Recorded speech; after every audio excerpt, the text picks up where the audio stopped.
Welcome back to Giant Monster Games. My name is Adrian, and we are doing day one of Unstable Spoilers. That's right, we are officially in spoiler season for Unstable. I do want to preface, before we get too far into the spoilers, this is a joke set that is designed to be drafted with itself and played with itself that does not fit into Modern, Legacy, Standard, Commander, anywhere else other than a drafting format and potentially a cube, unless, of course, you have friends that want to build weird, unstable decks for some reason, then you can also do that. Anyways, let's get into it straight away. Talking about what is actually coming down the pipeline, we have Steam Flogger Boss and Kindly Cognition. Both of these cards are dealing with how we actually build and augment how we actually go about building contraptions. Steam Flogger Boss we knew was already in the set. It was spoiled way long time ago because this set is built around that card. Kindly Cognition, on the other hand, is actually making it so whenever we play spells that refer to artifacts or contraptions in the rule text, they cost one less. So it's like a make things cheaper. It's like the Baral or a Goblin Electromancer of contraptions and artifacts, I guess. So,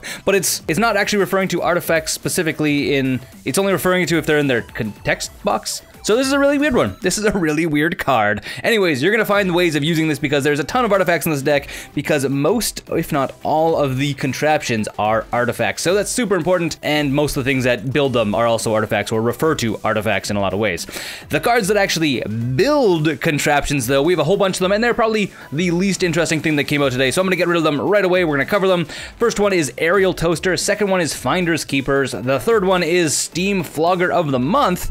Doesn't look like a Steam Flogger of the Month, he's like stapled to the wall. And the last one is Midlife Upgrade. So all of these cards are building contraptions in some way. Aerial Toaster, you can pay some mana, sacrifice another artifact, and then you get to assemble a contraption, which is awesome. Finders Keepers, you get to destroy target creature, then assemble a contraption, so it is basically a removal spell. Steam Flogger of the Month is whenever Steam Flogger of the Month enters the battlefield, you get to assemble a contraption for each contraption you control. So if you already have a bunch of contraptions, which by the sounds of it, there's going to be a lot. I think there's 2 per pack, so there is a lot of contraptions going to be in the game. You get to assemble more contraptions. So it's kind of like play this late game and get a lot of contraptions, which is super duper funny and going to be mega broken. And then Midlife Upgrade is even more broken and even more amazing because in addition to casting it, you get to sacrifice X contraptions, and then you get to put in X+1 contraption, which is super duper awesome. I love some of the arts on these as well. I mean, like Midlife Upgrade looks like Samus, like from the video game Metroid. Totally looks like he's kind of sort of wearing Samus armor, which is super duper funny. Aerial Toastmaster, so it's like an aerial unit that makes toast. Very strange. Anyways, let's carry on into some of the other things we know, specifically the contraptions, because there was a bunch of them released today. So the new ones we have is Genetic Recombination, BB Gun, and Hard Hat Area. All 3 of these cards are interesting in their own way because they are, again, doing what contraptions were theorized to do, and we're kind of getting confirmation on that now, that they are doing small interesting things once every 3 turns, which is super interesting. Genetic Recombination is whenever you crank this card, you get a turn. Whenever you crank this card, up to 2 target creatures get +2/+2 in a turn. So you can kind of set this up, which is super duper funny. It's like playing a buff spell every 2 turns, which is crazy hilarious. Hard Hat Area is also crazy and super powerful. So whenever you crank it, you get to roll 2 6-sided dice, and then you get to assemble contraptions equal to the difference between those 2 dice. So rolling Snake Eyes means you get 0, but rolling a 1 and a 6, the difference between those is, well, 6, I guess. So you get an absolute ton of contraptions from this card, potentially. It's super duper funny. I love contraptions. I am really excited to play with them, if you haven't guessed this already. Something else I would like to point out, and this is actually just a theory of mine, is that I'm 99% sure, the theory that I'm 99% sure about, that these contraptions are actually all cut from a larger picture. I show it because I have this picture, which is basically a larger, complete image of Hard Hat Area. So if you collect all of the contraptions, it may make a bunch of bigger pictures, which I think would be really cool. I'm excited to see that, if that is actually how that pans out, and if that is a thing indeed. The next mechanic that we actually did get some confirmation on is WATERMARKS. So we have Watermark It and Hammerfest Boomtacular.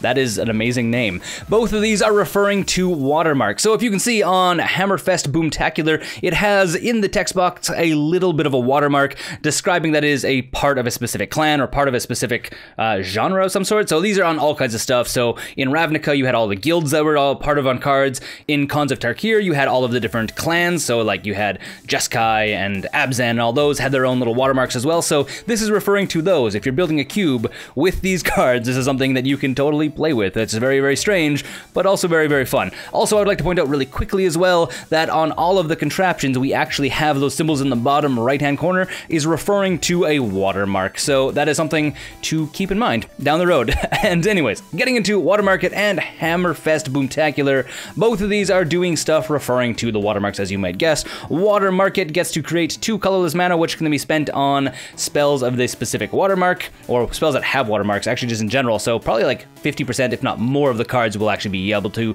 be cast with this, which is cool. And then Hammerfest Boomtacular. I'm never going to be able to pronounce this name right. This is super crazy for me. So it is whenever you cast a spell with Goblin Explosioneer's watermark, which is the one that's on it, Hammerfest Boomtacular deals 2 damage to target creature or player. So basically you can build an entire deck that has as many of these watermarks as possible, and then when you basically get to do 2 free damage to anything that you want. It's like the ultimate burn card. It basically turns, if you have all of your cards that have that symbol, that watermark on it, you can basically turn it into burn. You gotta build a crazy burn deck that is very strange and awesome at the same time. So this is something else that we're gonna see a whole bunch of more based around the watermarks as we get farther into the set, as it gets more revealed. In this time though, we don't have a ton of information on other watermark stuff. So let's jump over into some of the other things that I thought were absolutely fantastic. Oh, I lied. I'm sorry, I lied. Stamp of Approval also refers to watermarks, which I should have mentioned at the very beginning of the watermarks section. So Stamp of Approval enters the battlefield,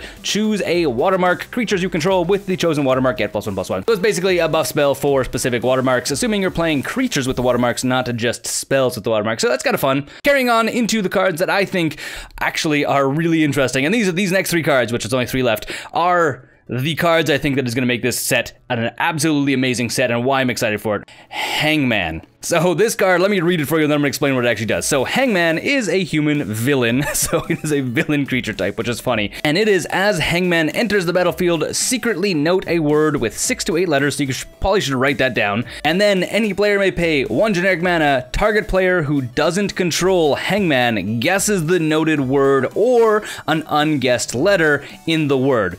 If he or she guesses wrong, you put a 1/1 counter on Hangman. Any player may then activate this ability. The last little bit of the text is, whenever a player guesses the noted word or all of its letters, sacrifice Hangman. So what ends up happening is you basically force your opponents, if you're playing with a group of people or playing with one person, to play a game of Hangman with you.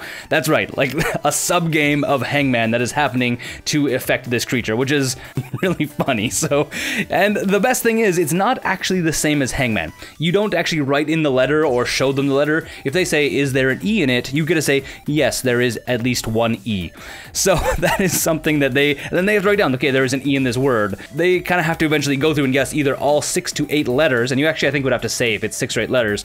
Actually, no, you wouldn't. You don't have to say if it's 6 or 8 letters, so they have to guess potentially 8 letters, and then they have to also potentially guess the word by unscrambling it. That is awesome. This is what I'm super excited for this set. So stuff like this, playing a sub-game of Hangman, or a game like Hangman, with your opponent. Otherwise, this guy gets bigger and bigger and bigger, because you can play this like, literally, if you play this guy like mid to late game, you can play him for 1 black mana and then make your opponent guess like 4 times and make him a 5/5. The next card has 2 cards released for it. It is Earl of Squirrel. There is a non-foil art, and also they revealed the foil version of this card because they know straight away that this card is going to be in like cubes and other weird fun decks out there. I may actually build a deck around this card down the way. What this card actually is it is a Squirrel Lord. It actually is not a Squirrel Lord, it's a Squirrel Advisor is what it is, which is super funny. And it has Squirrel Link. So not Life Link, Squirrel Link. So damage dealt by this creature also creates you that many 1/1 green squirrel creature tokens.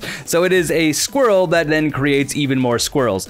Additionally, creature tokens you control are squirrels in addition to other types. So if you play a Lingering Souls, you get 3 spirit squirrel tokens. You get spirit squirrel tokens from this. This is ridiculous. I don't know if I can handle this anymore. And then additionally, other squirrels you control get +1/+1. So wow, Squirrel of Earl or Earl of Squirrel.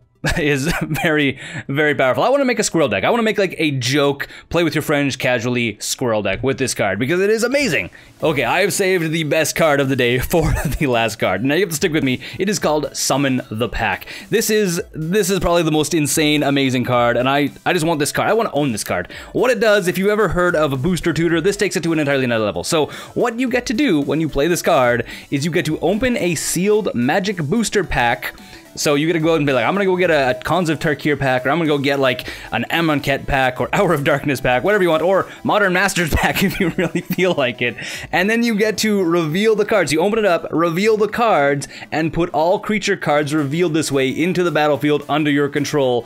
They are additionally zombies, inclusive to other types. So you basically get to open up a pack of magic, a 15-card pack of magic, and get to put any creatures in that pack into play.